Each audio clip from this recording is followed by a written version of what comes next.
ആറ്റിങ്ങലിൽ കുട്ടിയെ പരസ്യ വിചാരണ നടത്തിയ സംഭവത്തിൽ പിങ്ക് പോലീസിനെ രൂക്ഷമായി വിമർശിച്ച് ഹൈക്കോടതി. മൊബൈൽ ഫോൺ സൂക്ഷിക്കേണ്ടത് പോലീസുകാരിയുടെ ചുമതലയായിരുന്നു.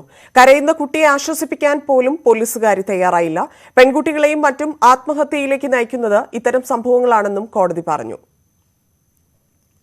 സനീഷ് കുമാർ ചേരുന്നു. മനീഷ്, കോടതിയുടെ നിരീക്ഷണ വിഷയത്തിൽ ഇത്തരത്തിലാണ് മറ്റെന്തൊക്കെ കാര്യങ്ങളാണ് പിങ്ക് പോലീസിന്റെ അന്നത്തെ മോശമായ പെൺകുട്ടിയോടുള്ള പെരുമാറ്റത്തെക്കുറിച്ച് പറഞ്ഞിരിക്കുന്നത്? വിശദാംശങ്ങൾ.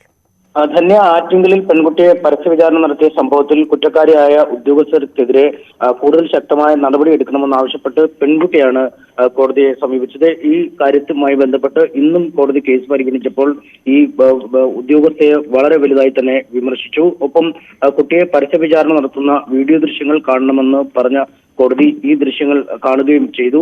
ഈ ദൃശ്യങ്ങൾ പരിശോധിച്ച ശേഷം കോടതിയുടെ പരാമർശം, ഈ ഒരു മൊബൈൽ ഫോണിന്റെ വില പോലും ഒരു കുട്ടിക്ക് ഈ ഉദ്യോഗസ്ഥ നൽകുന്നില്ല എന്നതാണ്. മൊബൈൽ ഫോൺ സുരക്ഷിതമായി വെക്കേണ്ടത് പോലീസുകാരുടെ സ്വന്തം ചുമതലയാണെന്നും പറഞ്ഞു. എന്തിനാണ് കുട്ടിയെ ഈ വിഷയവുമായി ബന്ധപ്പെട്ട് ചോദ്യം ചെയ്തതെന്ന് കോടതി ചോദിച്ചു. ഗുരുതരമായ വീഴ്ച ഇക്കാര്യത്തിൽ ഉണ്ടായി എന്ന് വ്യക്തമാണെന്നും കോടതി പറഞ്ഞിരിക്കുന്നു. സ്ഥലം മാറ്റം എന്നത് പണിഷ്മെന്റ് ആണോ എന്നും സർക്കാരിനോട് ചോദിച്ചിരിക്കുന്നു. ഈ ദൃശ്യങ്ങളിൽ നിന്നും മനസ്സിലാവുന്നത് കുട്ടിയെ ഈ വിഷയവുമായി ബന്ധപ്പെട്ട് തനിക്ക് തെറ്റുപറ്റിയെന്ന് ബോധ്യപ്പെട്ടു പോലും കുട്ടിയെ ഉദ്യോഗസ്ഥ ആശ്വസിപ്പിക്കുന്ന പോലുമില്ല. ഇത്തരത്തിൽ ചെറിയ കുട്ടികളെ ഈ പരസ്യമായ പോലീസ് ഉദ്യോഗസ്ഥർ യൂണിഫോം അണിഞ്ഞ് ഭീഷണിപ്പെടുത്തുമ്പോൾ.